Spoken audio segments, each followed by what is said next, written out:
Welcome to another episode of Artsy AF. Thanks for being here. This week's guest is Jack Lightfoot, aka the Torus Energy. Jack is based out of Nottingham, England, and he decided to do a little, I suppose it was his first US tour. He painted at Resonance Festival in PA, and then he spent a few weeks hanging out with all of us in Boulder, Colorado. I was super impressed spending time with him while he was in Colorado. Pretty much anywhere we were, hanging out at the house, out at a bar, wherever. He always had a sketchbook with him, drawing everybody's portrait that was around him constantly. As a matter of fact, while we were recording this podcast, Jack did a portrait of me and a portrait of Andrew, which was pretty cool. Jack is he's an awesome painter. He's so enthusiastic about art, and his work ethic is just unbelievable. He's a real bright light in this growing community. But yeah, we had a really great time talking with Jack. We actually started out outside, and then the recorder ran out of tape, so we were talking for about 10 minutes, and that got lost to the ether.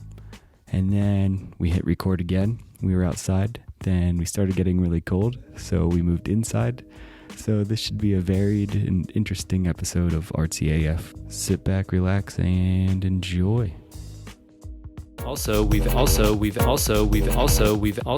added a way that you can support the podcast. If you go to the show description on iTunes or Spotify, at the end of the description, there'll be a link that will take you to a website where you can make a monthly donation if you're feeling it. Or you can go to artsyafpodcast.com, and there's a support the podcast link on the homepage. It helps us out tremendously, and we're trying to expand, so we thank you guys for all your support. It was more of just like at a festival. And Do they have podcasts in England? Yeah. Just kidding. Yeah, I think so. Do they? What if he was like, nah? Hospital Records has a podcast. This is the first time I ever heard of a podcast. It's like a radio show, but on the internet. Yeah. So you guys recording right now then? Yeah, we just kind of Maybe. pick it up whenever we feel like it. Okay. We can maybe edit out stupid parts of the first bit. Yeah. Stupid questions like, do they have podcasts in England? Yeah. I think that's a serious question, Those sunglasses look hilarious because they're like... They don't really cover my eyes. they're Yeah, slightly like, off-center. Oh, and my ears are one's higher than the other. The left one's higher. So The glasses are also a little bit wonky, so it might not just be your ears. Oh, thanks, Jack. Just trying to make you feel better, Yeah. So, yeah, we're hanging out at Randall Morgan's Chateau in the mountains, hanging out with Jack Lightfoot. He's got a gigantic sketch pad in front of him. This motherfucker, you never stop drawing. He's drawing right now. Yeah, I don't know if you guys can hear that, but Yeah, I feel That like it's a good answer to every single situation. Just to write something down or draw something. Yeah, have you always done that? I mean, like we were hanging out in Gold Hill. We were all drinking and dancing, and you're there drawing all of our portraits as we're hanging out. When we're eating dinner, you're drawing everybody's portraits. It's really humbling and admirable to Yeah, I mean, see that. you just gotta have like no attachment to it because it's not always gonna be like really good. Like Yeah. I try not to give myself so much of a hard time when it like doesn't look like the person. Yeah. And I'm like, oh god. I just like take a breath and just be thankful that I learned something, even though it kind of helps you humble yourself a little bit, I guess. Mm-hmm. sure. Yeah. Realize that you don't get it right every time, and that you need to be in a certain state of mind to do things really well also. Mm-hmm. Mm-hmm. And do you think like just because you're doing it all the time, you're almost not even thinking about it anymore? I don't know. Like, I think you can have healthy and unhealthy addictions. Yeah. Or like You're addicted to drawing. habits. Yeah. Yeah. Like I feel there's withdrawal symptoms from not doing it. Mhm. Yeah. Like if I don't draw for like a few days, Yeah. my mood would start to drop quite dramatically. Mhm. Yeah. And I will always forget why it is as well. Why do I feel like this? And I'm like, oh yeah, you didn't really like draw much in the last few days. so that is maybe a reliance on it. It's like some kind of. But that's addiction. great, right? That's a cool thing to be addicted to. Yeah, it's a creative addiction rather than like drinking all the time. Yeah, you know. But you can control those addictions and those habits completely I think people think they make a realization of, oh, I should be like this, and therefore it's like the problem that brought them to that conclusion is already solved. But it's like that's just the realization, which is like 10%. Mm-hmm. Yeah. If you want to actually want to program yourself, then you got to do something consistently for like at least 2 to 3 weeks, I would say, every single day. Yeah, in order to make a habit out of it. Yeah, I've heard 28 days is that point where it just gets ingrained in your muscle memory or whatever. So do you mostly draw portraits when you're drawing? I know I've found portraiture to be pretty difficult. There's a steep learning curve for me, at least. Well, yeah, it's. I mean, I've tried to draw John like maybe 4 times now. Yeah. And he doesn't look like him. Does it always just end up looking like a young Graham Hancock? Well, a few people have said like, "Oh, that's John," and they're like, "How did you know?" And I think that it was more of like from deduction. Yeah, you know, they could say they could see who everybody else was, and they could see that must be John. Like ruling everything else out. Yeah, nice. But portraits are hard. It's like if I sit. And it's like, or if I'm doing it from a photo, it will look like that person every time, obviously. But I'll take more time on it too. Sure. So I won't rush it. But I'm trying to train myself to see the subtle nuances of a person. Sure. Almost like instantaneously, and to be able to kind of like do it.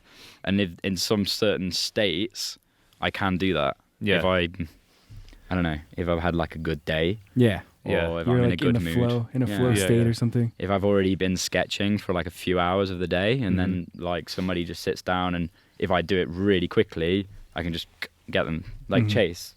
Like that was like I spent maybe 20 minutes trying to draw his girlfriend, but I was trying to draw him for like maybe 2 minutes, and it was like, yeah, it's him. And just drawing people like moving around and talking and stuff. Yeah. They're not exactly sitting for you. Yeah. Right. Okay. Did you take like classes on portraiture? No. Just kind of like any YouTube videos or anything like that? No. With not with portraiture. But no, I don't know. Not really. No. Yeah. I haven't really had any. I've never had like a mentor. I've never had like a tutor. I've not even really had like artist friends for the vast majority of my life. Yeah, I was curious about that. So you're from Nottingham, England, and you said you don't really have many artists that live in your area. Most of the people that I know are musicians. Like most of the friends that I have, most of them are musicians. I think that how is it? There's like a switch somewhat in comparison to here, whereas like music's more like heralded there and there's more space for it, whereas there's less for maybe the visual sense. And that might also just be my experience as well. That's not necessarily like a truth. Yeah.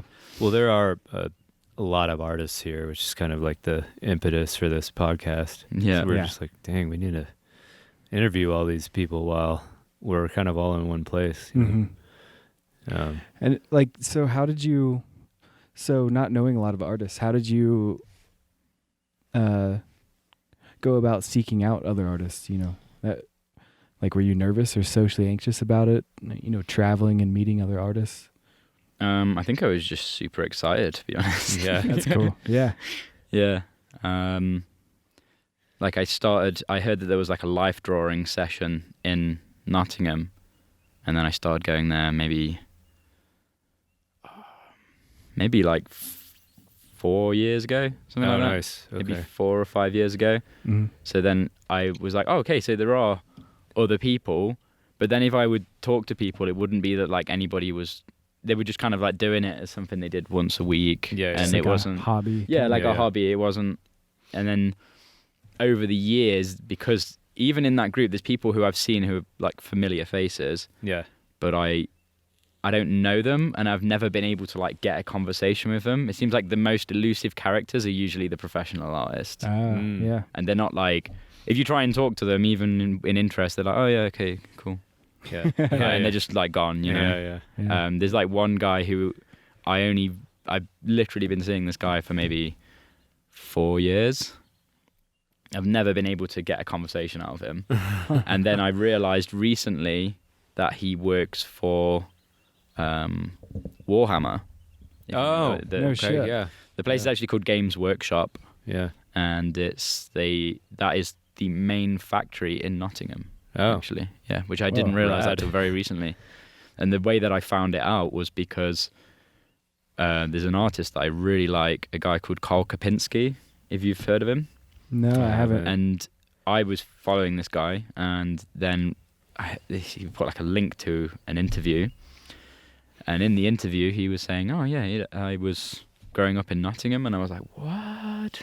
Yeah, like this guy's also from Nottingham, and he lives there still to this day with his family. Wow. Nice. And he was saying about how when he was in like his early 20s, he was applying for all these different jobs, like to try and go all over the world. And then he applied, and then somehow he says he seemed pretty surprised that he got in at the time, and he somehow managed to get in. And then he was surrounded by these really like very quiet people, you know, but they're like super dedicated artists. But it's more of like, you know, the style of Warhammer and yeah. So it's like deep kind of mythical fantasy, but very like obviously war driven, chaos, everything's blown up.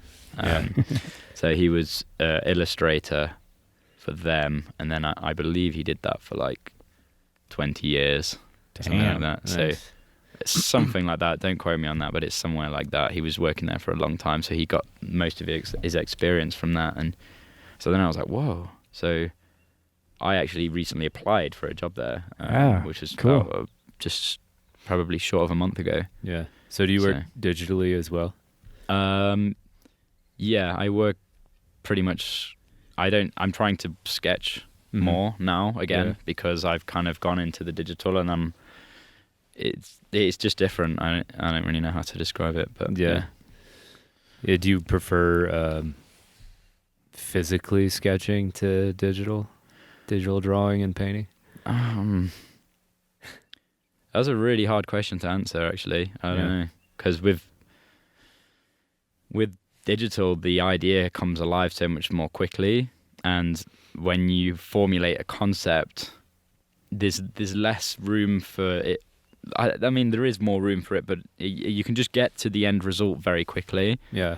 If you want to do like a gradient, it's not like you've got to, wash your brushes, mix the paint, get the right. It's like you pick the color and you've got the color, and like I feel like digital is a good way for people to practice sketching and painting because you're not using any materials, and it teaches you to be a bit more like frivolous with it because anything can just be deleted or you can erase anything. Right. And it's every idea that you try out in the digital is like one idea that you didn't have to try out in traditional, for example. Yeah. So you can like get all these ideas out of the way, maybe boil it down to a great idea that's worthy of creating a painting of. It's worthy spending like 6 months on or something. Yeah. So it's how I cycle through my ideas really quickly.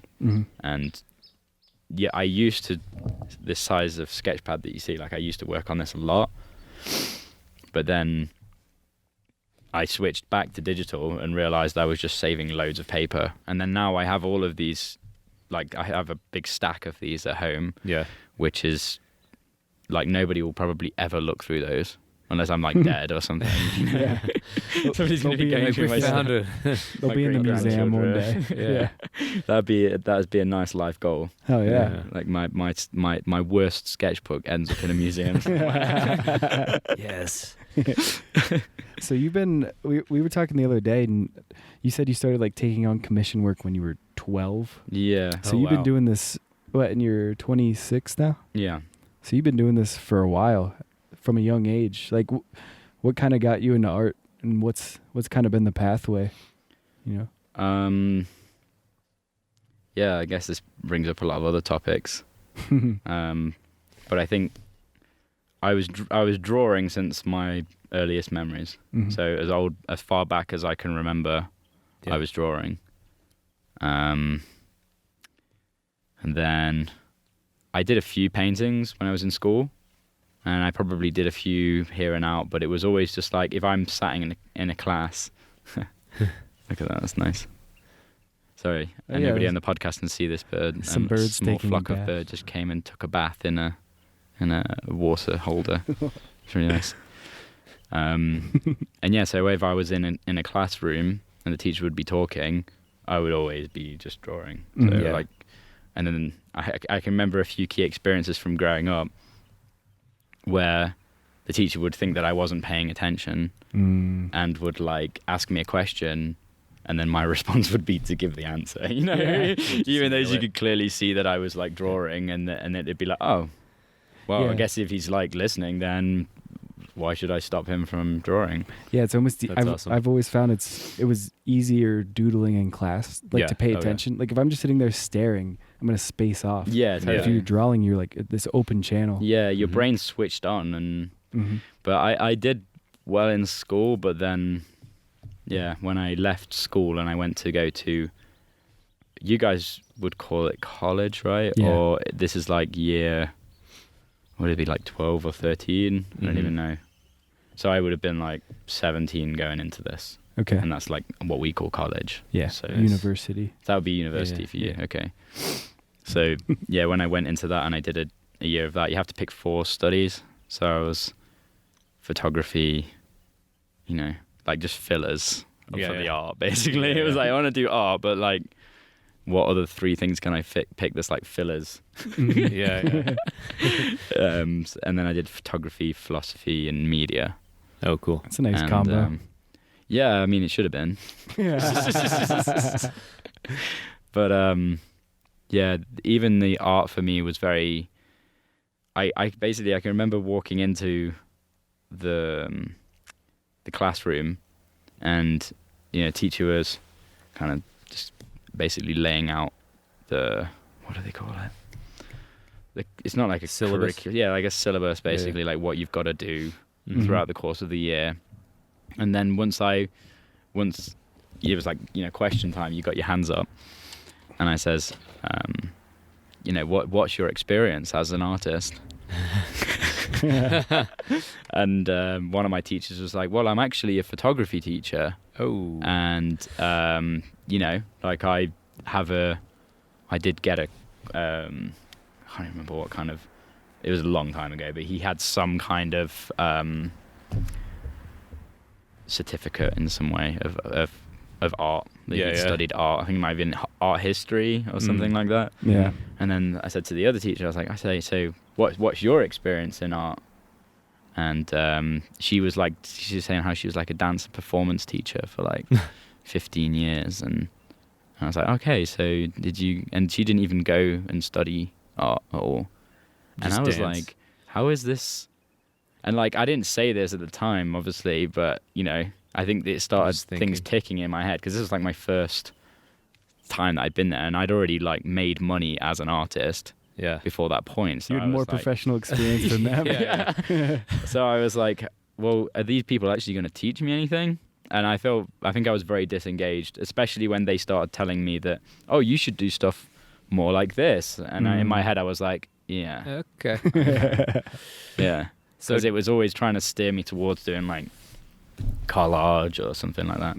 But the person, there was I'll never forget this, because this really like made me go full rebellion at the point. And it was, I basically illustrated this entire comic with the characters and stuff, and I'd done like the first 3 pages were done in like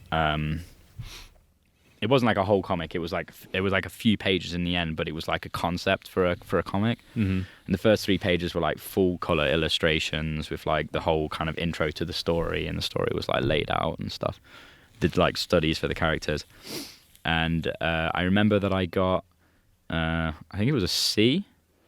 So that, and then there was a girl who was in the same year as me. She was in a different like they have like classes at different times of the week. So she was in a different rota, so I never even met her. But she got an A star, which is in England, that's like the best you can get, basically. Yeah. And A plus. her final piece was a glass jar that was filled with vodka, empty drug bags, cigarette butts. Oh, some modern And, very and deep. she got like A star. And then as soon as I was told that, and I was like, this is not the place for me. Yeah. Like, I'm in the wrong place Some right now. convoluted bullshit. Yeah, I mean, yeah. it's like, what... Yeah, it speaks like- for itself. Like, I don't really Yeah. need to say anything. Yeah. yeah. So, And then you started just marching to your own tune, following your heart. yeah, and my grades just got worse and worse to the point where life got particularly spacey after that point. Yeah. And then, yeah, learned a lot of things along the way, and obviously made a lot of mistakes, and you know, learned lessons the hard way, especially in revolving like art business and like how to work with people Yeah. Mm-hmm. and how to like cover yourself and whatever, and how. But it was a general like uphill climb from that point onwards, I think. But I did kind of like hit a rock bottom point because. Yeah. At the end of the day, you still, even though I had a lot of these anti-system ideas before that point, that was really where it was kind of like set in stone for me. And I was like, okay, so you've kind of like rejected from society in a sense, because I dropped out of that education and decided that I was going to pursue art on my own. Mm-hmm. And then, yeah, then I realized that I was like, wow, I'm really like rejected from society right now. Like I'm actually, you know, I don't have enough money. Like I don't have my own house. Like I still have to live with my parents, and I, you know, that whole setup. So yeah, it was kind of like, have I just kind of ruined my life? Yeah. Essentially. And turns out I hadn't, but obviously, you know, like it was the best thing that ever happened to me. But at the time, like you're like, what do I do now? Yeah. Yeah. You know? So it was really like, I definitely hit rock bottom before I started going up again. Mm-hmm. Yeah. And then, Sometimes you got to do that. yeah, I think everybody has to go through that in a way, right? You know, and then you find the core of yourself Yeah. and what art really means to you. Yeah. And then at that point, you're like, nobody can tell me shit. Right. I have a vision. Yeah. And I have an approach. And Yeah, like, you've got I'm a gonna do purpose. that, you know? Yeah. I mean, there's I hope I don't misquote this, but I think it's from Friedrich Nietzsche, and it's he who has a why can deal with almost any how. Yep. Yeah. And I felt that's right. like that's kind of a statement of our times, you know, and the education system and how it sets people up, because like you're just doing it because you get a job and then Right. you get the money, and then I guess find somebody to fall in love with now, and then, you know what I mean, like It's the prescription for a traditional life, or whatever, or just something that people have done for so long. Totally. There's a really good Post-industrial quote from revolution. Terence McKenna as well, where he says, it's coming with where level of success requires a certain level of alienation.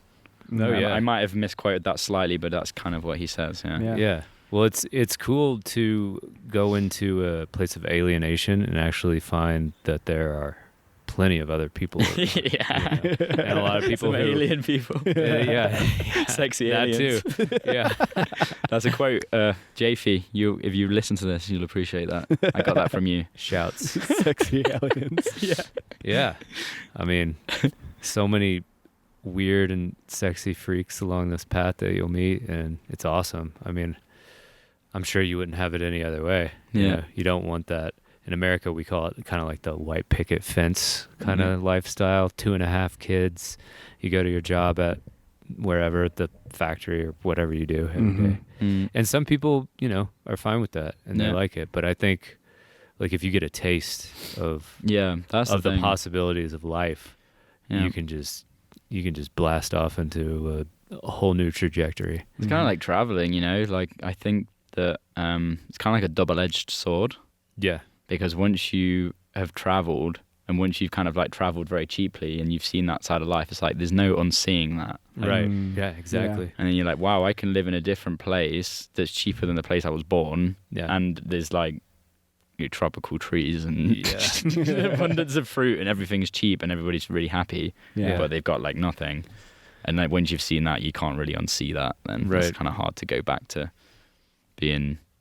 I don't think you could go back, right? Basically, it's kind of you either fall into depression beyond that point, or you would find some way of sustaining that lifestyle. You know? Yeah, it's true. Do you so like through all that, did you develop like a mission with your art? Do you have a feeling of a sense of purpose with why you're creating or why you're doing it? Yeah. I mean, there's many like sub goals. Mm-hmm. You know, like there's many sub goals, but the general point is to just become as good as I possibly can in my human lifetime and use every aspect of the modern reality and technology that enables us to go as far as we can. Yeah. Like, I was speaking to Chase and Ashley last night. Morgan Mandala's brother and his lover. Yeah. And we were talking about audiobooks. And we really like clicked over that because we just had a lot of the same views on it. And that was generally that, you know, this is a very modern possibility that you can now, you know, work and read a book at the same time. Yeah. Like it's amazing. If you nice. Go back like, you know, even just beyond that was a possibility that what you're going to pay some dude to just stand there while you're painting and read the book to you. That's the only possibility that would have happened. Otherwise, you've got to take that time out of what could be used skill building to read a book, which is still skill building in a sense, but you're losing time. Right. Like, I think if people really honed in on this, they would realize that they can educate themselves while working for themselves at the same time. And that is like a very, very modern as long as you're not creating music. Obviously, but even maybe with, I don't know. That wouldn't work, definitely. You can't really read and like play guitar or whatever. Or you could put Bob Ross videos on while you make music. Yeah. And you can learn art. Do you like listening to audiobooks more than, say, listening to music while you're painting or sketching? If I'm like, music's more of a journey. Yeah. Whereas I just get a better feeling from listening to an audiobook. Mm-hmm. Like if I'm I love to listen to music. Yeah. But if I'm in my own studio and like there's no one else around, I will listen to an audiobook almost every time. Yeah. What's your favorite book you listened to recently? Oh, yeah, that's a good question. I do have a favorite book right now. Actually, it's kind of hard. It's between two, but they're both by the same author. An author called Robert Greene. Oh, okay. Yeah. Mastery and 48 Laws of Power. Yeah. The Laws of Human Nature. He makes one on seduction, but I've not read that. I don't think I'm going to read that one. No, too much power. Yeah, it's just, no, you don't want to go down that route. Yeah. It's best to just focus on yourself. But is it Mastery? Is that the one you like a lot? It would be between Mastery and the Laws of Human Nature. But I feel like there's more information in 48 Laws of Power.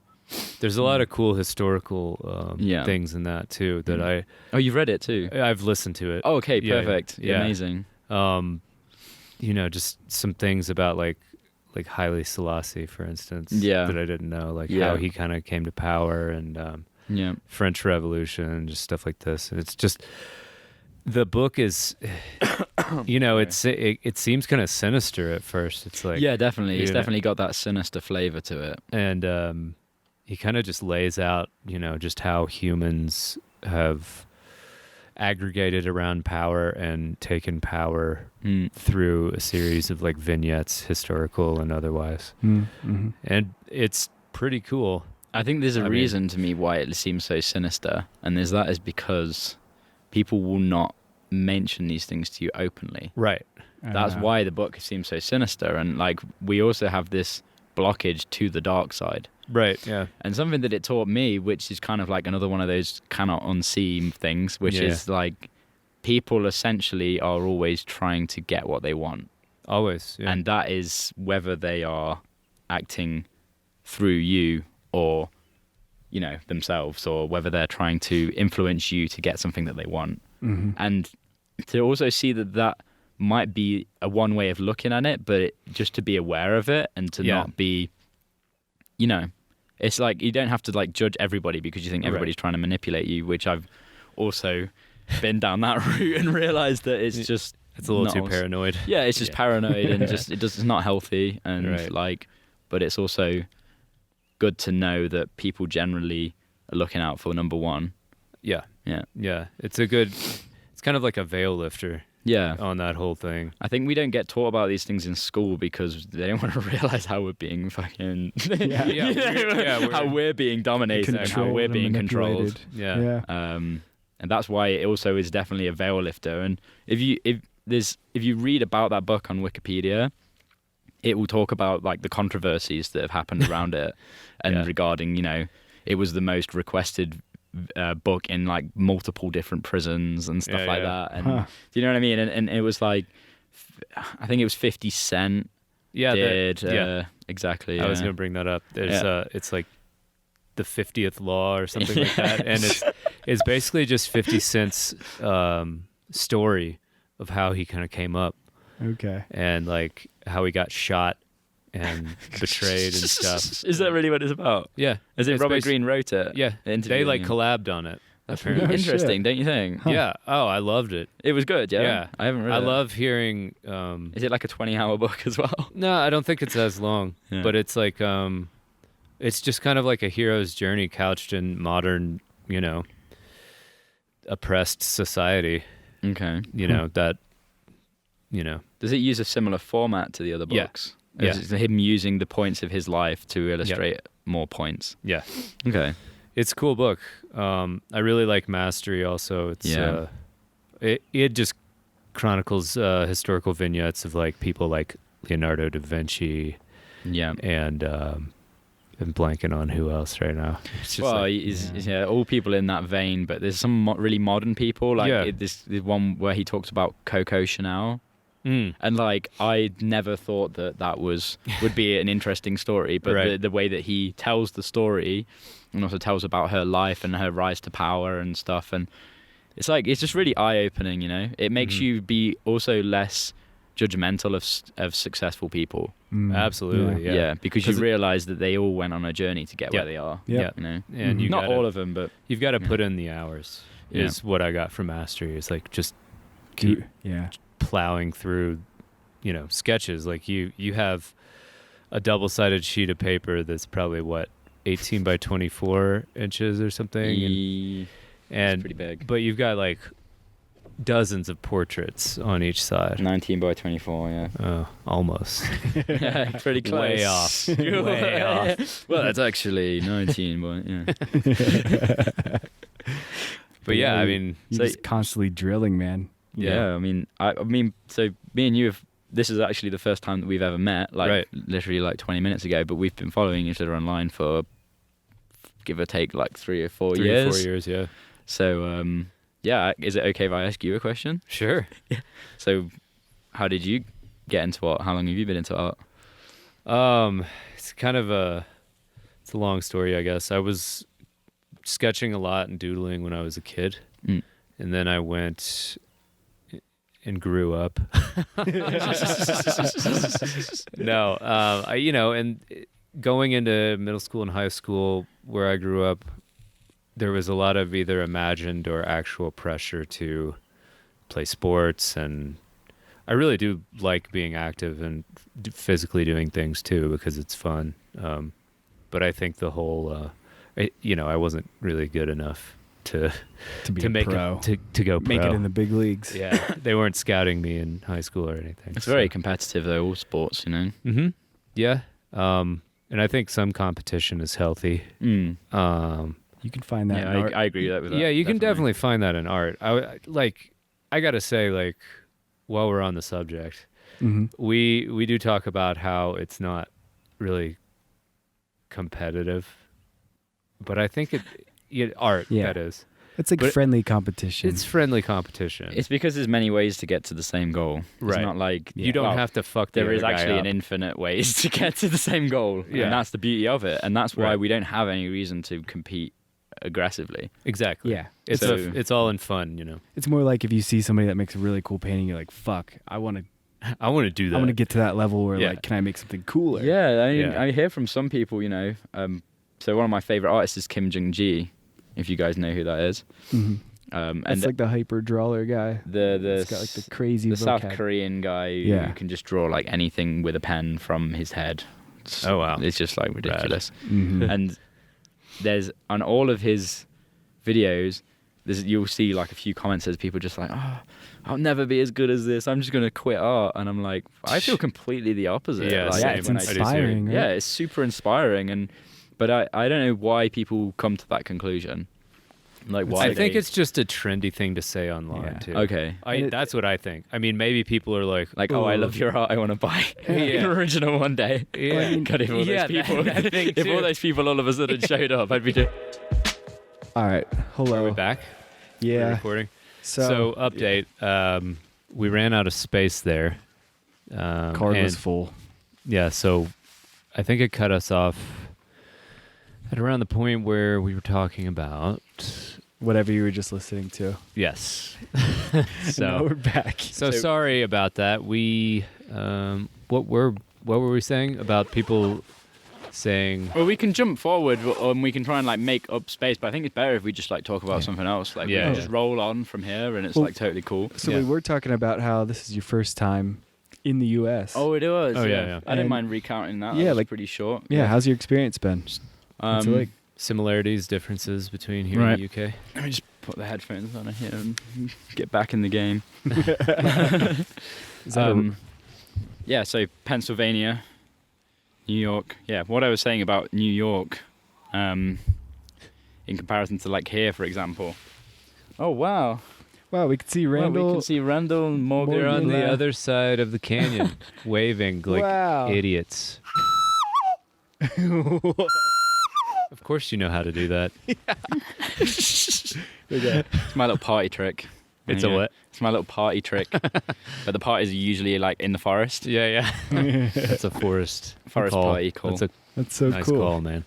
You gotta teach me how to do that, dude. I can teach you how to do that, definitely. Okay. Yeah.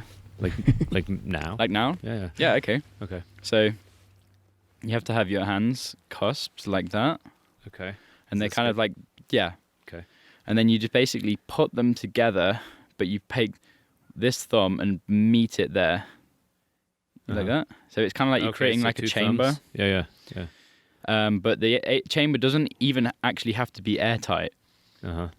But the key part is where you blow into your thumbs like that. They have to Mhm. meet, and then you blow down. But you're That was close. come more from the top down, like you see. Yeah, you're close. You're close, like because you've got the chamber. I can hear the chamber, and it's just like maybe your technique is. It's like how you go. Have you ever seen how you do like over the top of a bottle? Yeah. Oh. It's kind of like that, like because you know how you have to be at the right angle to the bottle in order to get it to make that sound. It's kind of like that.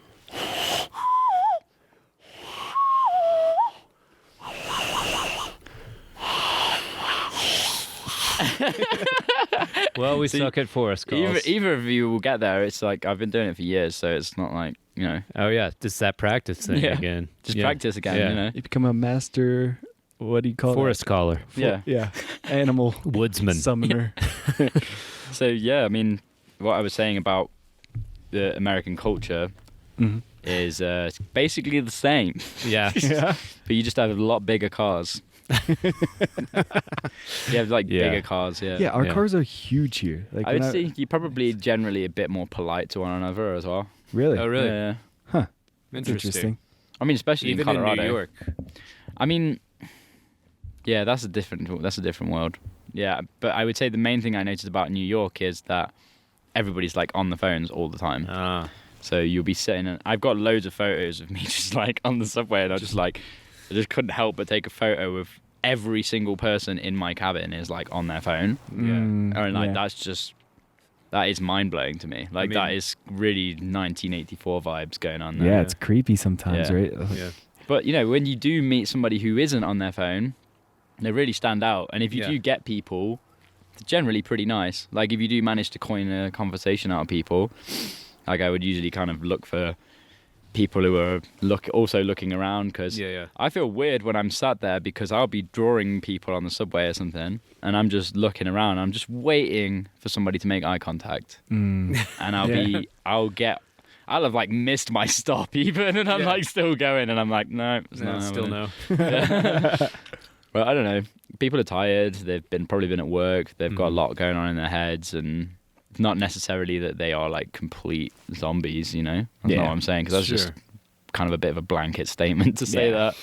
But because I know that if I'm in a bad mood, I'd probably just be like, I just want to get home. I'm just going to either listen to an audio book or change my music, and then I'm going to go on like message people or go on Instagram or some shit. Yeah. Well, and it's like the population density thing. Like, I don't know, if you talk to everybody that looks at you, it's like you're never going to do anything. You're never going to get anywhere. Maybe he wouldn't want to know everybody as a responsibility, Yeah. That's what I kind of like about Colorado, is since it is so less densely populated, when you like come across somebody, there's a little more time and space to actually like acknowledge each other. Sure. It's nice to have a friendly connection with strangers here and there. Yeah, I mean, also the quality of life here is quite good, it seems, and everybody's pretty switched on, and I mean, we have awesome hangouts here. Like, hell yeah, that's very new to me. That experience of you've got like 6 people over in your house, and you know them all, and they're all painting, and you're all just like chatting and having fun. It's like, that's like, I wish people would come and hang out with me in my studio and just do that. Yeah. But it's just not that easy to make happen, actually. Well, maybe you'll make a community out of being a popular artist in Nottingham. Yeah. Maybe. You can For real, you could be the hub to start it, Yeah. But I mean, I'm sure there's other people that come from there who are also like, I mean, I don't know any other people who are making quote unquote visionary art. Yeah. You know? Yeah. For lack of a better word, I don't really know. I wouldn't really know if I would label myself as that, or... It's weird. I use that hashtag, but I don't really know what the fuck it means. I know. Yeah, like we're somehow all in the same vein, but none of our art looks like each other's. Yeah, it's like at we're all completely tapped into different things. I think. Yeah. The best description that I can think that it's trying to go along with is that it's essentially fantastical art. Yeah. But it's brought back into the real world in a sense to try and make a point. But then I'm like, so does that mean that like J.R. Tolkien was a visionary? It's like, yeah. I would say so. Yeah, definitely. Like people... I actually watched the first 2 episodes of The Dark Crystal. How good is it, man? It's really cool, man. It's like, amazing. I've never seen the movie before, though, so... But that is very clearly from the get-go saying something about the real world that we live in. Yeah. Just like Tolkien did. Yeah, like how every single Skeksis is basically embodying a certain aspect of the real world. Like you even have one for illness, ego, domination, greed, and it's very interesting. Like I find it interesting to watch. It definitely has a few of those moments in it where I'm like, this is like goofy fun. Yeah. It is goofy, but I love it. Like, nice. But I've never seen the movie. It's one awesome. from 1992. Yeah, if you guys haven't, check out The Dark Crystal, 1982 film. It's on Netflix. And is it 82? Yeah, 1982, and then there's this whole new Dark Crystal series they just came out with on Netflix. I haven't seen either yet. So it's all puppets. I'm behind. All made puppets, sets, man. It's all puppets and sets, man. It's just like Team America. Yeah.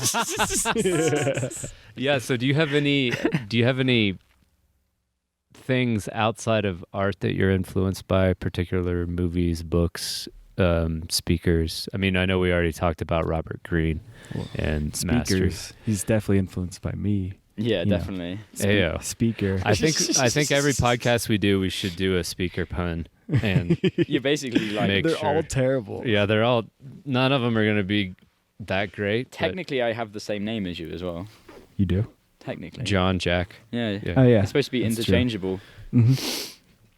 But yeah.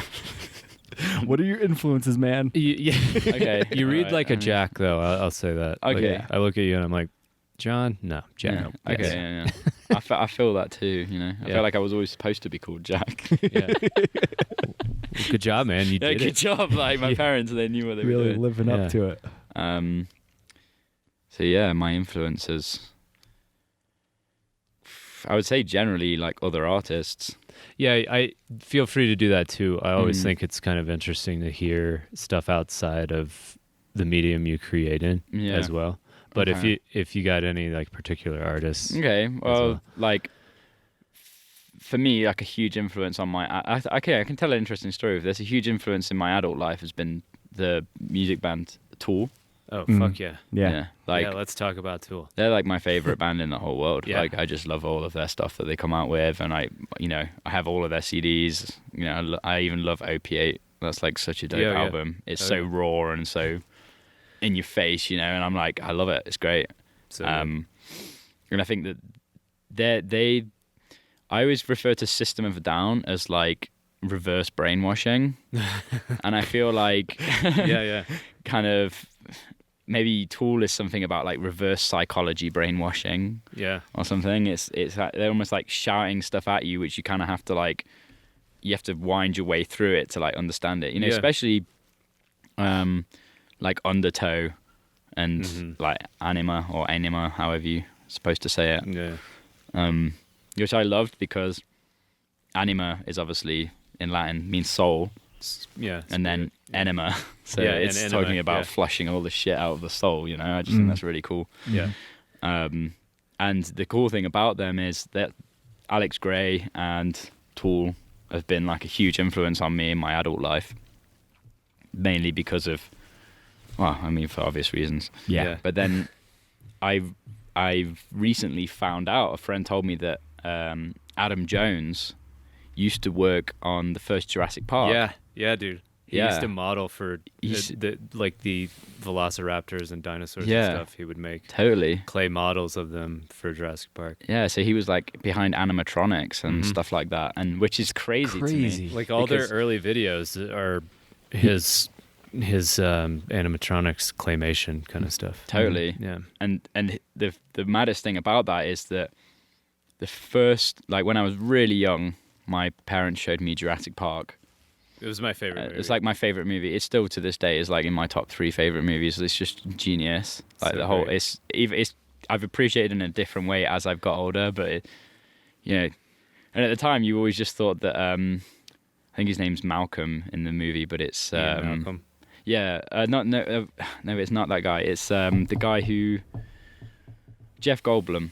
Yeah, he plays Ian Malcolm. Oh, that's Ian Malcolm. It is Ian Malcolm. Yeah. Okay, yeah. So his character, I always thought like this guy's kind of like some faux rock star when I was a kid, and I thought he was kind of really funny. But then like when you watch it when you're an adult and you realize that this guy's like some fucking wisdom keeper or something, and he's like patiently going through all this shit. He's kind of, I told you so. Like this was a bad idea. He's just like, he's like, yep, chaos theory. Yeah, this is supposed to happen. Yeah, anything that can go wrong will go wrong. Yeah, and.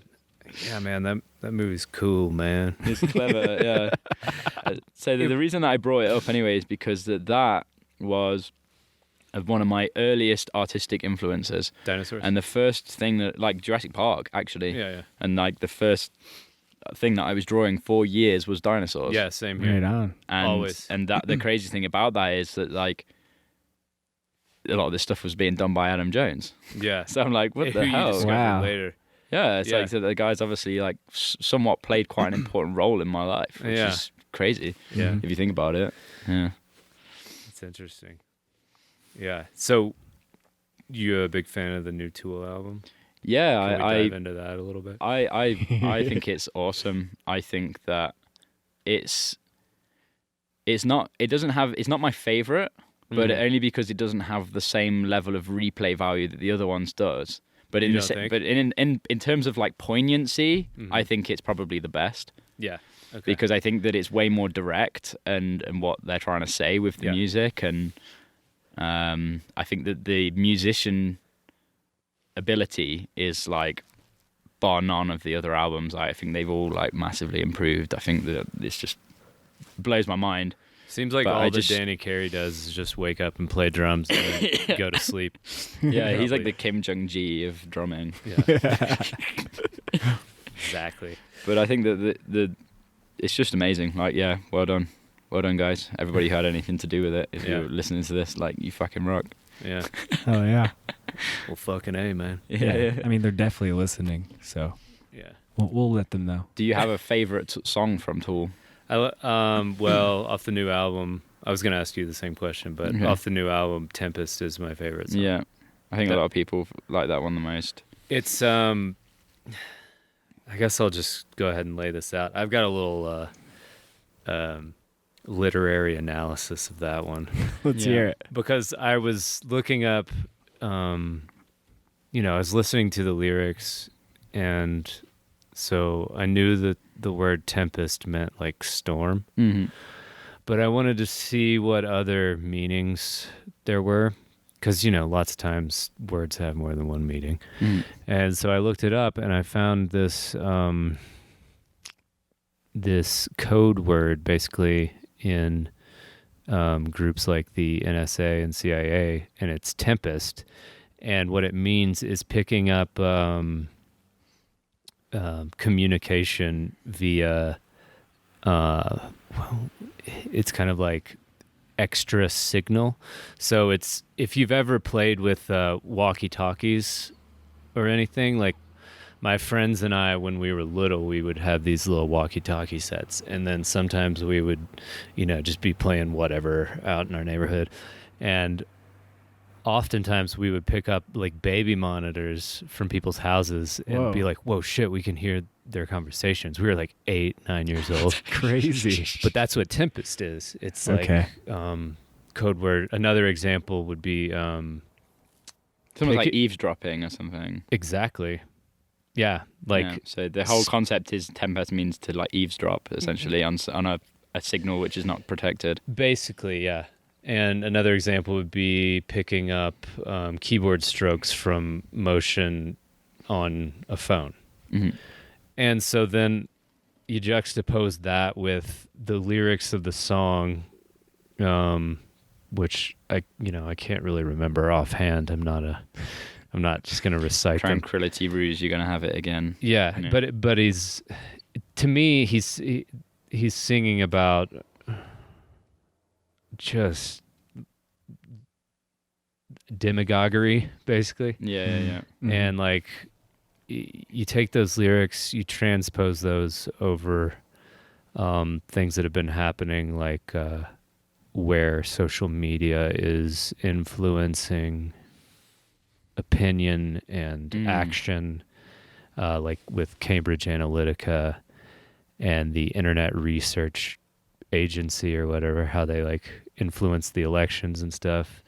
And I don't really have an articulated thesis about this. All I can do is be like, put all these disparate parts together and go, see? But it was just interesting that while searching for alternate definitions of the word tempest, I found code word tempest. And they spell it with a 7. What? Tool does. Oh, in Tool. Okay, Yeah. Yeah. So you're talking about the CIA then. I was like, the whoa. CIA thing is all caps. Yeah. Why the 7? But also, I have to think like me searching for that, probably they gave me results based on, all my search history previously. But it's just yet another layer of, we're being watched and we're being drummed up into this frenzied storm. Yeah, and if you're not paranoid, you should be. Just remember, everybody, you're not paranoid. Yeah, don't be paranoid. But there you go. But no, Anyway. I hear what you're saying, and Andrew, you're so cold.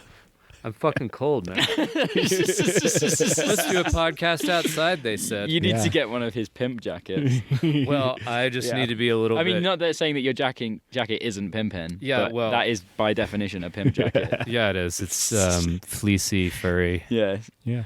It's like black and John, silky. are you secretly a... It's not a secret. I'm a pimp. Yeah, it's open. It's open for the world. You guys thought I was living off my art? Think I make it as an artist? So, Ooh, Jack, I got a... You got questions? Yeah, so I put out on Instagram, I said, hey, do you have any questions for the Torus energy? Oh, we actually got some questions. Yeah, I just got one. Yeah. Because I posted it like not long before I came up here. But sincerely, Sunshine Cat, who's awesome. She's like... She's our biggest fan, I'm pretty sure. Oh, dope. So she asked, what are the feelings that arise when you leave the last paint stroke and call it done? Depression. It's like a creeping depression. Yeah. Why is that? Actually, it's funny because me and Jack were talking about this at length earlier, and I was saying how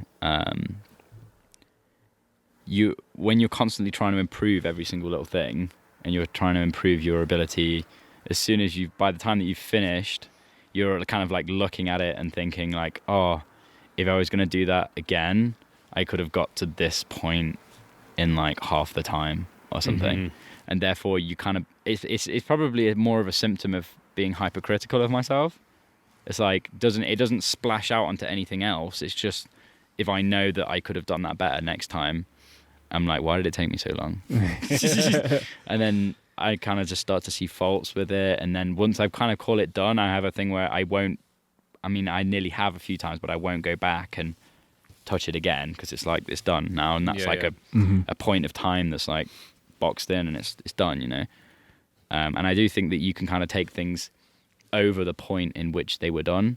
Yeah. And at that point you're like, it's like cooking. Yeah. It's like I burnt it. Yeah, exactly. Yeah, well, there's or like at least a little bit, frazzled the edges. You know, there's like this wave. You know, there's this spark, and then there's this wave that you follow as you work on a piece. Yeah. And once that thing crashes, you can't.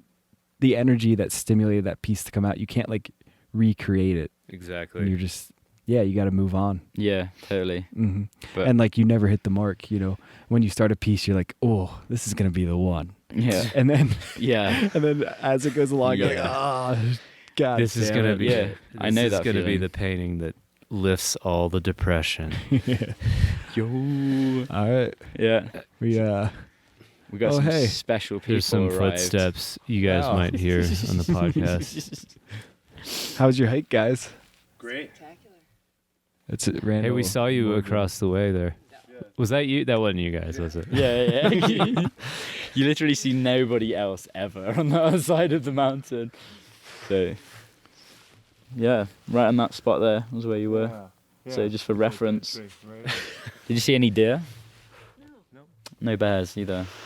No. Randall, do you have any wise words for the listener? Always bring a knife. Thank you. Cool. Thank you. Yeah. Unless you're in a country where it's illegal. Therefore, don't bring one to the party. Wait, is it illegal to have knives in England? It's definitely illegal to have one on you in public. Really? Yeah. Yeah, and like flip and lock knives, I heard were actually completely illegal, and I didn't realize that. Flip and what? Huh? Like if they have a lock mechanism when they flip, like somebody told me that's just illegal. What? Damn. I did not know that. What if you got to like emergency cut a rope or something? That's a very American thing to say. It's emergency. We need to cut some. What if I've got to like do surgery on myself? Nice American accent. What if I've got to skin a dog? You know, like you don't really use a knife that many points within the day, but you know, I am also one of those people who would pretty much always carry a multi-tool with me. Yeah. And now I have only carry-on luggage. I can't bring that with me actually, so pretty bummed. That's like an extension of my body. Mm-hmm. Multi-tools are so just amazing. Yeah, They're just compact and pliers, your nails, you everything. can ply things, you can cut rope, screw things. Yeah. You can emergency cut rope. Can we go inside? I'm sorry. My hands are numb. Yeah. Like, look at my fingers. They look dead. Your fingers are actually dead. This finger is dead. Andrew, his finger is gray. It's like yellowish gray. I'm like- looking like a White Walker from Game of Thrones. I can see the point in which the maybe I blood just is no look- longer in your Yeah, fingers. Like see? actually, yeah, but they're still moving. They're moving. You could be out They're here for still another moving. hour. Okay, awesome. Should we get You some wanna gloves? shift? Yeah, we can move. You want to shift? Yes. He definitely does. I vote shift. Yeah. All right. We're going to put another pause in this podcast. So deal with it. Incoming commercial. This episode is brought to you by Andrew's cold ass fingers. Fingers, they get cold sometimes. Go to rtafpodcast.com and enter cold fingers for 10% off Nothing. your next sticker. All right. All right. Well, see you in right after I hit pause. All right. Now we're warm again. My finger is slowly regaining circulation. Oh, thank God. So where were My we? jewel is working. We were. Oh God, what were we talking about? Oh, The Fly. The Fly. Yeah, we were talking about movies, and you brought up Jeff Goldblum Yeah. in Jurassic Park, who is also in David Cronenberg's The Fly. Have you ever seen that? No, I haven't. No. Okay. Yeah, you should watch it because it's a very shocking movie. Yeah. You won't expect it. Sweet. That's what I'm saying. Like you can go into it with no expectations, but Yeah. like it's gonna shock you. That's why. Sweet. It goes to a place where no other movie has ever gone. Really? Just put it that way. Yeah. Okay. Nice. So, are you influenced by that, or? No. Oh, okay. Not at all.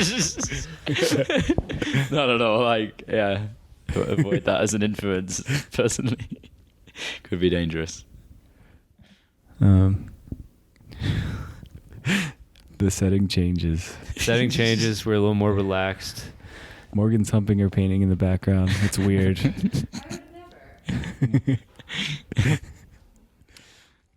So, if you're a Morgan Mandela fan, you got to know that she humps her paintings sometimes.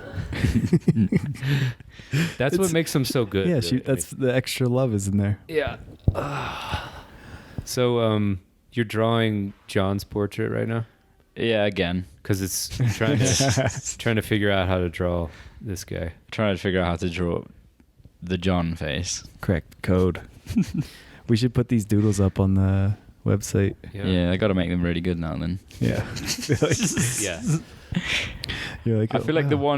one of you is like you can tell that it's you, but like again, it's like sometimes it just clicks, and you can just see the person straight away. Right. Yeah. Mhm. Sometimes I think that's the hardest part about portraits is you can get the proportions, you can get everything dialed in, but there's something about like capturing a person's essence, for lack of a better word, Yeah. that's like extremely difficult in my humble and inexperienced opinion. Yeah, I mean everything comes with practice. Yeah. Do you feel like you're draining my soul every time you draw me and you're Yes. Like Stealing all of unequivocally, my- yes. Yeah. that's what you do? That's Go why I do around, draw artists and just steal all the creative energy. out I'm of them. actually like over 700 years old. Like, I'm actually just getting back into drawing. Oh, okay. I was into it when I was like 200. But now, Yeah. I put it down for 500 years. That happens, Yeah. I can relate to that. Sometimes you got to take a break. Yeah. 500 years. You just got to put it down sometimes. And then you come back refreshed after a 500-year epoch of, You've learned. You've changed. yeah, you've conquered Things have nations. changed. Yeah. Everything has changed. Everything, literally. Yeah. So how have you liked being in Colorado? You've dabbed for the first time, right? Oh. Is it? It's Are we that allowed to time. talk about that on here? Do you mind talking about it? Well, we've talked about far more legal. illicit drugs I did. Yeah. Okay. That's every right. episode, so Yeah. we should really. I've been thinking about this before we dive into the dab thing. We should maybe call Artsy AF, a psychedelic AF too. Yeah. That somehow comes. No, that's a dumb name. But we should. Anyway, go ahead. So yeah, I've never done that before. I've never. I don't even know what you're talking about. Actually. Okay. No, I was in Resonance Festival, and somebody let me try a nectar collector. Yeah, and then What'd you think? pretty good. You into it? It's like straight to the dome, Straight to the dome. quick, Oh yeah. precise. It's I like it. blasting off on weed. You know what you're gonna get, Yeah. and it's a good place. It was so funny because Jack came from his isolated Nottingham studio. He's like, I haven't been doing any drugs or drinking, and I've just been drawing and making art. And then slowly, as he's Welcome to America, bitch. America is taking hold. yeah, he really adjusted to the culture nicely. Yeah. Well, I would say that there's a time and a place for everything. Yeah. Yeah, and this happens to be one of the places where you can just, You got to dive into the local customs, get to know people and have fun. Yeah. Yeah, and not be so serious all the time. So do you do many festivals in the UK? In the UK, like not really any, to be honest. I've done a few. There is a few.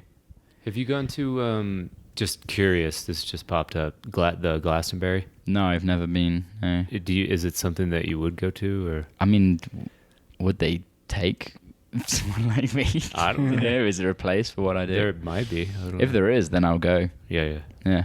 I mean, if there's something to do there. I honestly don't know shit about that festival. Yeah, me but- neither, actually, Yeah. to be honest. Okay.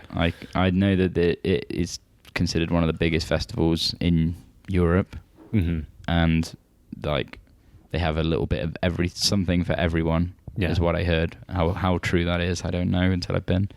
Yeah. So, There's just not really much of a culture for like live painting and stuff in England at all.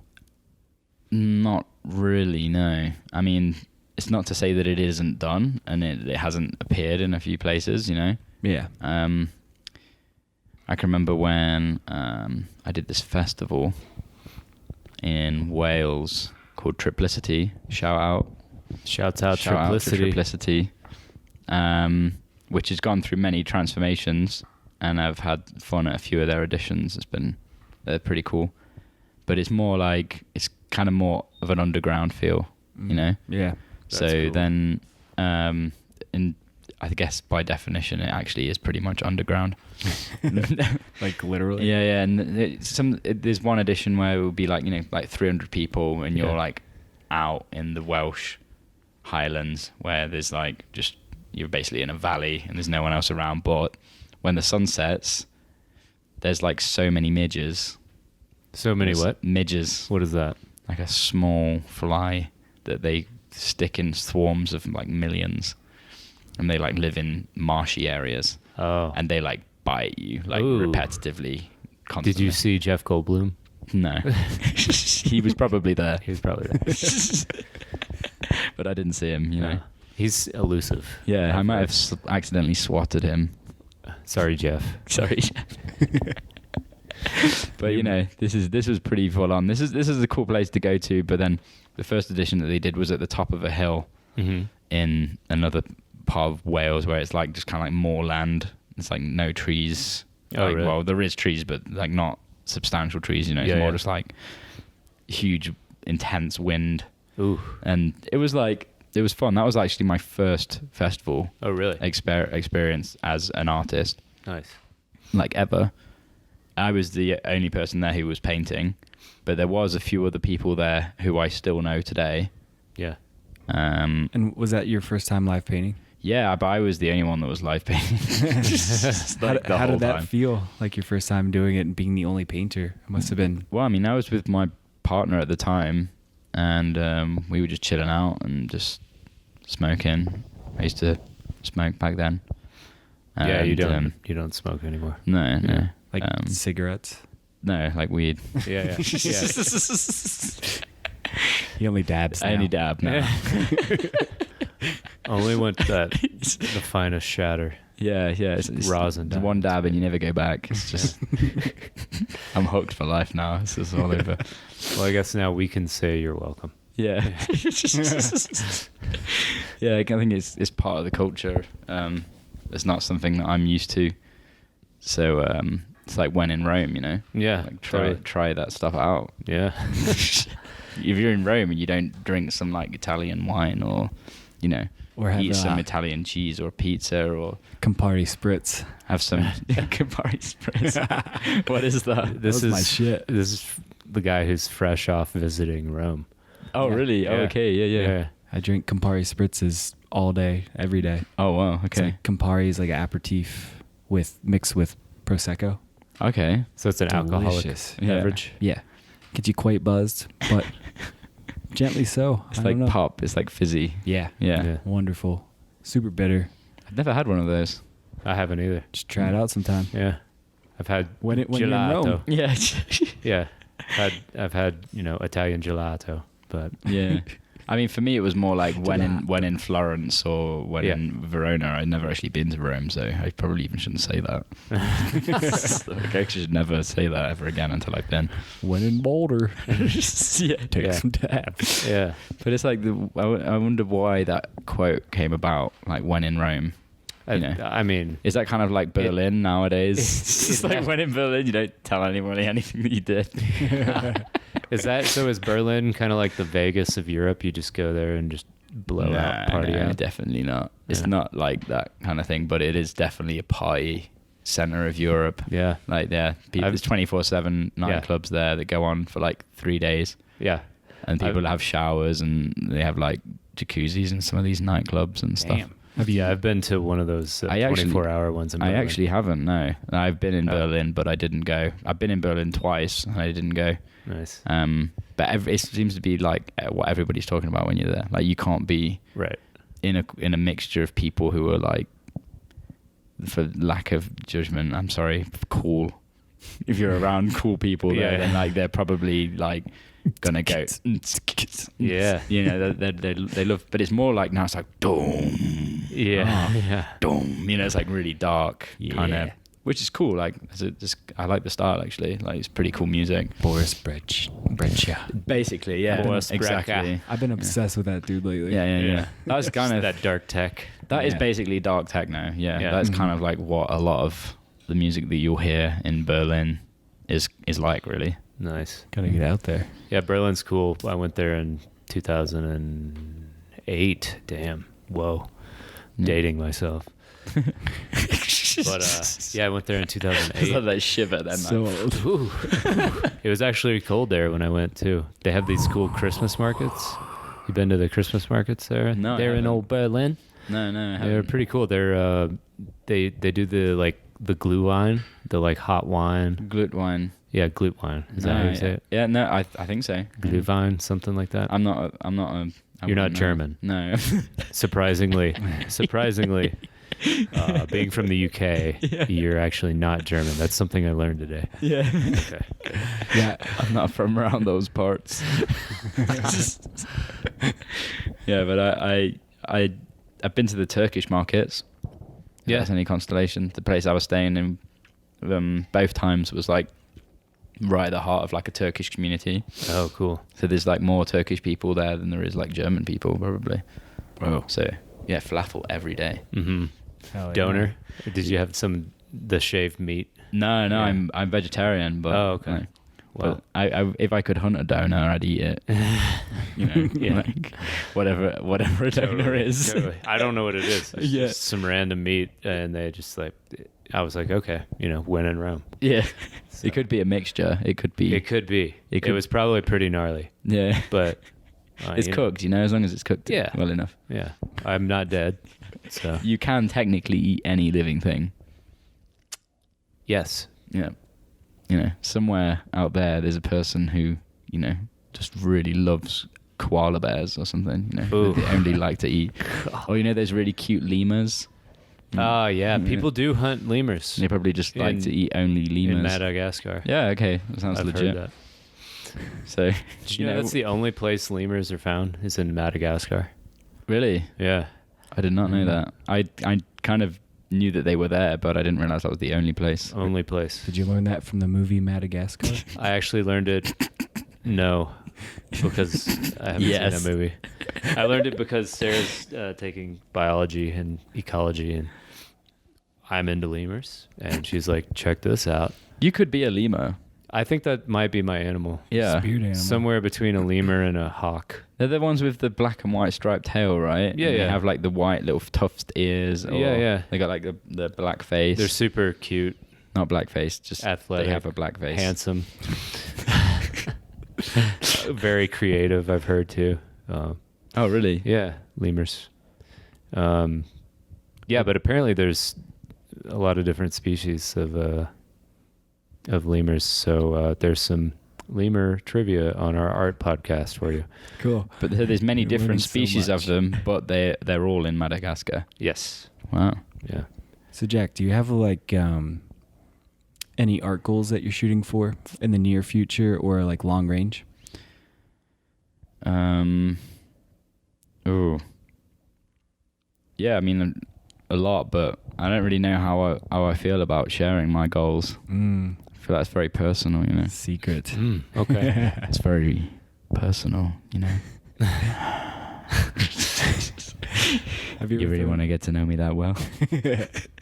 I don't know, do we? Yeah.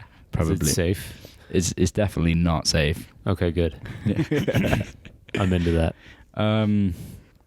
Yeah, I mean, all of my goals basically revolve around becoming as good at what I do as I possibly can. And that's the most important part of it, really. Yeah, so just kind of keep improving every single day and have like a sense of progression. You know, art's something that you can do right until the very last moment of your life. Yes. Which is not like most trades. That's like quite awesome. So yeah, I'm just gonna keep going and try and do something really, really grand. And I hope to be working on some architectural projects soon too. Ooh. Yeah. Wow. So I've been That's working cool. on. Can you say anything else about that? Or? Yeah, I can tell you like a little bit. I can even show you a design that I'm working on right now. Nice. And you can see what you think of that. Wow. That's cool. So obviously that's like the main illustration of what It looks this like a looks gazebo from Lord of the Rings meets Zen. Zen and some DMT palace. Yeah, I mean it's inspired by a certain culture. It's inspired by kind of like Norse building. And hopefully this will be built in that part of the world. Wow. Specifically in Finland. If this would be really cool to make. Do you know people that you might make that with? Yeah, I think that there's a likelihood that this could happen. I just need to see how much this would cost exactly. Yeah. But essentially, like I won't. I've tried and not go into too much detail, but it's kind of hard at this point. So I'll just tell you. So this is kind of like a design for a gallery, and here between these points would be kind of like binders where you would basically use to make the walls out of art, inward and outward facing. So you, even whether you're walking past the building, there is art on display that is essentially like protected and printed with UV-proof inks. So all around the edges, you can have people just walking past, they'll get to see art.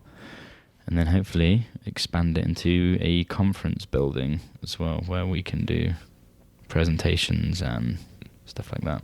Wow. It's very cool. It's kind of, I really like this idea of making cultural functional buildings that are like, they just kind of really just speak the culture like really strongly. But I'm super inspired by that, and I guess that's somewhat of a bigger ambition of mine than painting. Yeah. Do you do much woodworking? Carpentry? I wouldn't say I do a lot, but I've definitely like dabbled and I've made some things, and I've done. I've had a bit of experience in like, how would you say it, like clay building as well, and learning how to build a clay house. And I've made like a few pieces of furniture and stuff like that. I make my own canvas frames. So, but I think that this is more of like, conceptually, I understand very much how it's done. It's more of just getting somebody else to believe that that's the case, because this is the thing. This is the reason why I love drawing so much, because if you can draw it in that sense, you know, like that completely demonstrates a joint there. Right. I feel like I'm looking at Da Vinci's Notebook or something. Yeah. But I have quite a few different drawings like this, a few different designs that I hope to one day get funding to make. This one, I think, is the most likely to be built within the next year. Very cool. That's awesome. Yeah. Well, it's like, it's one thing to make the paintings and make the art, but then to take it to that extra level, to be somebody that's creating space to showcase the art in the way you dream art could be showcased. Totally. Mm-hmm. Yeah. I feel like if it's not presented, I mean, the presentation just makes a huge difference, essentially, is what I'm trying to say. Yeah. Absolutely. Like, if you walk into, you've been to Rome, if you walk into a church in Rome, there's nothing like that. It's amazing. It's nothing like that. Mm-hmm. That is mind-blowing. Every piece is intentionally created Yeah. to create a sense of awe and a feeling of something greater than yourself. Exactly, the way that all of the art is presented. And I think that this is almost like a really badly missed point about culture and how art is created by culture. Because all of these artists, they were commissioned to make these pieces, but they were being paid large amounts of money to basically make a piece for a church. Yeah. But the church knew that had a certain gravitas, which most people probably weren't. I mean, it's hard to say because you can't think in that time, but how aware people were of how this was essentially like the brainwashing of the period. Like, if you now watch them, people don't think that movie is there to program thought, but I would very much be against that. Like, when they make a movie about a certain topic that is culturally prevalent right now, say for example, like drone bombing. If they make a movie about drone bombing, or they make a movie about a sniper in the American military, Because they have. did you find that suspicious? Yeah. Like, and I'm not saying that the person who made it is like, this is the plan is to brainwash people, but I think what it is it makes our enemies relatable, in a sense of like, you can kind of sympathize with people from that. I didn't even watch that movie, but I know what it's about. The one where they drone bomb people, and it's all like an internal debate, and they're trying to decide if they're doing the right thing and stuff. It's to make the whole thing there that these people are making these decisions, they're making them for reasons beyond your understanding. And like, to me, that was, I didn't even have to watch the movie to get that's what the point of that movie was. Because they're a hidden agenda. Yeah. Yeah. Like, you aren't basically aware of why people would be doing this, but it kind of offers you a very plausible situation in which that could happen. Do you get the point that I'm trying to make? Basically, they're trying to finesse in the idea that, like, we have to be doing this kind of a thing or whatever. Yeah, like, right? There's no choice, or like, what we're doing is for the safety of the people. It's for the greater good, quote yeah, unquote, totally. or Which whatever. is kind of like Marvel movies, like. So this is going to hurt a few people's feelings. But I don't know, I do feel like the general message that you can get from a Marvel movie is that the military are good. And the fighting is okay. And the fighting is okay. Yeah, and it's justified violence. that there's things going on beyond your understanding that are there for the greater good. That you know. It kind of is implicitly saying, don't question the mode of being that we're all, In a sense. that we've been stuck in for at least the last, 15 to 10,000 years. But if you a person who isn't sensitive, and I said this to you, like, oh, these movies, they're programming your ideas of thought, they'd probably say to me, like, that's ridiculous. Like, I know this is a fiction. I know this isn't a real movie. And that's kind of like missing the point slightly. Oh, yeah. Because it's not like you go into that and your emotions and feelings can't be triggered by this movie. Oh, of course. I mean, I think what happens in movies like that is you'll find a character or two and you kind of juxtapose your own personality onto either the hero or somebody on the quote unquote good side or something like that. 100%, yeah. And you feel all these things. I mean, that's why you go to a movie, I think. Yeah, it's to be taken to those places, I guess. Yeah. Well, it's like, it's like the underlying story of being a being. Things aren't perfect, and we do have, obstacles to overcome and battles to win internally and externally. Yeah. So it can just be a reflection of self and what we go through. Yeah, it could be a psychological... There's a lot of different ways you can analyze it. Mm-hmm. It could be a psychological analysis or a cultural, worldwide kind of analysis. But yeah, I think that what I'm hearing you say is like the overall point is that anything being made that's artistic is somewhat of a propaganda towards the idea that you're presenting. 100%, yeah. Like, we kind of strayed from the point a little bit. I see what you're saying, yeah. But it's like, say, for example, with going back to the churches, is they knew that when somebody walks into that church, that can make a believer out of somebody who doesn't believe anything. Yeah. Right. If you're not intelligent enough to know what the hell is going on, you walk into a church, you're a believer, Yeah. You're like, oh, God did this, or the power of God, or whatever. It's really interesting as well how literature took over a lot of like pagan cultures through Christianity. Like, they were actually teaching people to be literate, but they were saying, oh, here, read the Bible. Yeah. That's the only book we have. Yeah, that's the only book we have. Yeah. Exactly. And then they lose their oral traditions and all those things. And I can think of a few examples of that. I mean, the one example that is brought it to the forefront for me is with Finnish culture, but it's not like it's done a massive amount of damage to them how it has done to a lot of other European, for example. But then in Finnish folklore, you'll see the points in the old retellings where there's just like random parts of like Christian belief that are just like kind of jammed into this like pagan, very pagan religion, or however you want to call it. And it's just some weird overlaps when you like study the older writings, because it seems to me like at one point they weren't writing these things down. Right. These were all oral folklore, stories that were being passed on. And they called them spells. Oh, really? They're stories? They called them spells? Well, they have these short... they're just called spells. It will be like you're referencing a god in order to help you, catch an animal on your hunt today, or to hope that your roof building goes really well. Do you know what I mean? And they had these spells for pretty much everything, whether it be for collecting water or going fishing, or do you know what I mean? And then there's just you can tell are the old ones. These are the really kind of tapped into nature. They were really trying to summon something, like some kind of level of good luck, or however you want to call it.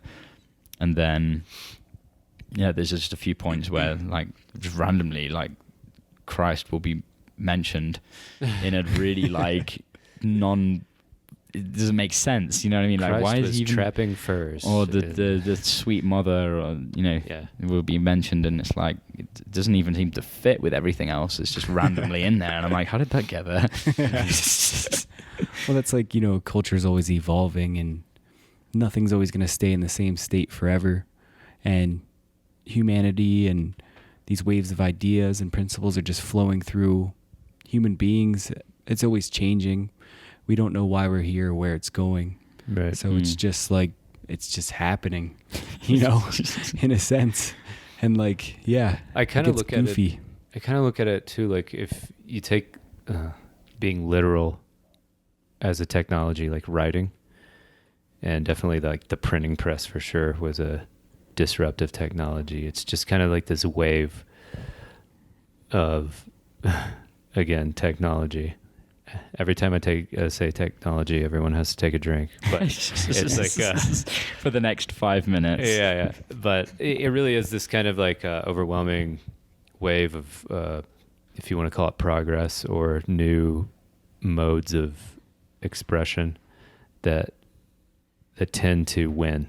I feel like win. I don't know. That's like that's such a dualistic term. But to put what you're saying, like really simply, like history is written by the victor, kind of thing. Yeah. And the person who has a printing press, the first printing press that's ever been made, like probably, which is a huge amount of power. You know, what they use on that printing press, just a bunch of Bibles, basically. Yeah. So I think what we're trying to ask is, how are you planning to brainwash people with your temple? I am already brainwashing people, by the way. You're all part of my cultural experiment. We're being brainwashed again. Everybody who sees my art, you're being brainwashed. I wonder how many times like we've actually been brainwashed by either art or some sort of cultural phenomenon. Oh God! I mean, your entire life, every experience, yeah, everything. that's what I'm saying. Yeah, it's true. It's like every single movie. Like, and Tool, you know, they're, I think, a healthy way to actually clean your brain. Yeah, just like they're brainwashing you to be unbrainwashed. They're reverse brainwashing. They're dirtying up your brain a little bit. That's what I mean by System of a Down, you know. But System of a Down goes the opposite direction because it's very repetitive. In a sense, they have like a few words which they just bang into your brain. Yeah. Like they just hammer them into your brain. And their choruses are like very strong and like parts of it they're like yodeling. Wake up! Wake up! What does he even say right there? Does anyone know? Grab a brush and put on a little makeup. Yeah, Why'd you leave the keys up on the table? Because you wanted to. Because you want to. Oh, it's I don't think you trust. I know the song. In my self-righteous suicide. Like, what does that even mean? Have you ever wondered that? No. Self-righteous suicide. Or I don't know what it means. I don't know what it means. I've thought about it a lot. Self-righteous. It's like maybe you're it's like the idea of like killing yourself to prove a point to yourself or something. I am in so much pain. That's divine. Yeah, it's all insane pain. Yeah. Or kind of killing yourself to prove a point to someone else. Yeah. That's kind of what suicide is. Right? Yeah. If you think about it. That is kind of deep, right? Yeah. Yeah, we kind of just worked it out like straight away there. Well done, man. Oh yeah. But I mean, I also think while we're on the topic, like I also totally get it. Like if you got to kill yourself, man. Like, you know, I'm not mad basically at people who kill themselves is what I'm trying to say. Yeah. I mean, but I know that's a touchy subject. Weird thing to put out there. I don't know. I mean, I'm not saying that anyone should. That's definitely not what I'm saying, just to be clear. But like, as like an autonomous person, like Anthony Bourdain, for instance. Oh, I mean, it's definitely 100% your right to do it. Sure. If you want to. I don't think that is promoting suicide. But I think that like... But then question whether you really like... You know, is that... Is why are you doing it? Yeah, like why would you do this? Like, you look how much potential there is in life. And like death is certain, you know. And definitely look how much like people who would be hurt by that, you know. There'd be a lot of people probably hurt by you ending your own life. But never underestimate how rapidly and how much your life can change. Exactly. Yeah. You know, like if you cut it all like that, then you're really... I think you're just doing a disjustice for the potentials of your own life, really. Yeah. There's an infinite amount of love, creativity. I would personally say that it's probably never the right decision because there's so many different ways that you could have gone about. Right. And just think that things are never going to change and you're going to be like that forever. And I think if you've attached yourself to that level of suffering, then that's how you go so deep. But the attachment to the suffering is what's stopping you from getting better. Yeah. Yeah. As soon as you let go of that, you're fine, really. And never underestimate how you can become addicted to your own suffering as Yeah. well. Oh yeah, Like it's a tool. that's a very good point. Yeah, we're like It- attached to it. And Yeah, you it's a gotta tool learn to for not learning, identify with it. but you don't want to tie yourself to the cinder block of suffering. It's best just not to attach yourself to any of these Anything. feelings. Yeah, Or Just beliefs, just for the or bad, or your ideologies. beliefs, or your ideologies. Yeah. Because like every time I've done that, and in a debate or to try and prove a point, and then I'll just kind of like look at myself and just like, you fucking piece of shit. It's like, Why don't you just shut the fuck up? It would have just been so much better if you didn't say anything. you know? right? Yeah, I've definitely had a few of those points in my life. You know. I try to kind of do it or structure my thought around the Terence McKenna axiom of not believing in anything Yeah. or not having any real hard opinions. Mhm. Yeah. That's why when we were just talking about suicide, I can see both sides, but yeah, I didn't mean for that to sound like an endorsement of suicide. Yeah. It's just that like, I believe you that it's definitely not. Yeah. But it's like, you know, anybody out there, if you've thought about it, you know, just it's not going to solve the problem. Yeah. No, And you it's can not. bear it, and through bearing it is liberation. It's just taking everything away. It's like Mhm. there's always more beyond this. Yeah. Life is always going to change again. Yeah. And that's what you're seeking in a way anyway. And always remember, in the worst case scenario, you actually can just sell everything and just disappear. Yeah. Mm. Go travel around. Unless you have kids, you can't sell them. no. In which case, this whole debate complete. Yeah. So, are you guys hungry? Do you want to eat dinner? Oh, has everybody eaten food? Yeah. Blair made us a delicious meal, Oh, damn. and I think they're all waiting eagerly That's a for nice us to damn. enjoy Oh, some really? soup. Yeah, Okay. let's go and enjoy some food. Yeah, let's do that. But Jack, how can people? Do you have anything coming up, and how Oh, can yeah. people find you? You can find me on Instagram at the Torus Energy, Torus, which, just to clarify, anybody's listening to that is not a rip-off of Red Bull. And that is, I've been asked that many times. And no, I'm not a Taurus, because it's a Torus. It's Torus, Yeah. Mm. which is the electromagnetic field generated by the Earth and the human body, Yeah. and also the same shape in which fruit grows. Huh. Mhm. It's one of those interesting things, kind of like the Fibonacci sequence, you know, that is present in nature all over the place. Yeah. Right on. Check it out. It's Yeah. very interesting stuff. Cool. I'm not making any claims. I'm just basically stating that it exists Just by using that as pointing my it. name, you know. Mhm. Cool. So one last thing. If you had any advice you could either give your younger self or younger artists who may look up to you, what would that be? Yeah, definitely. If I could go back to myself, I would probably give the same advice, and that is just draw every single day. And Yeah. whatever it is that you want to do, just do it every day. Yeah. Because if you do something every day, your life will change dramatically. Always be aware of your habits and how your habits are scripting your life. Yeah. And especially the ones that seem out of your control, pay very close attention to them, and like always bring it back to something that's more productive, and try and make good habits. It takes a lot of time and dedication, but make good habits. Drawing every day is definitely one of them. Awesome. Yeah. Right on. Well, thank you. Beautiful. Thank you. It's great talking with you, Jack. Yeah, dope. Likewise. Yeah. Thank you Thanks guys. so much. RTAF signing off. We love you. Love you.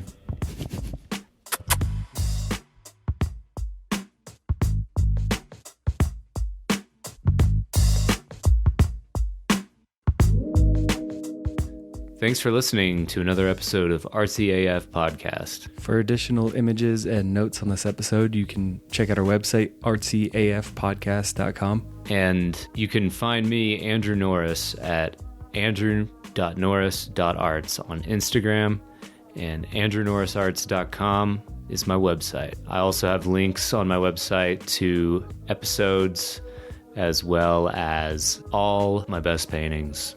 And you can find me, John Speaker. My website is johnspeaker.com. On Instagram, I'm at John Speaker, and on Facebook, John Speaker Art. And we want to give a special thanks to Blair Speaker, John's lovely wife and creative director of the podcast. She also updates the website and does all the podcast notes. So thank you, Blair. And we'd also like to thank Tyler Billman. He created the music for this podcast. You can find Tyler on SoundCloud and Instagram. His name is Get Billsman. That's GETBILLSMAN. Thanks again for listening. Peace. Thank you.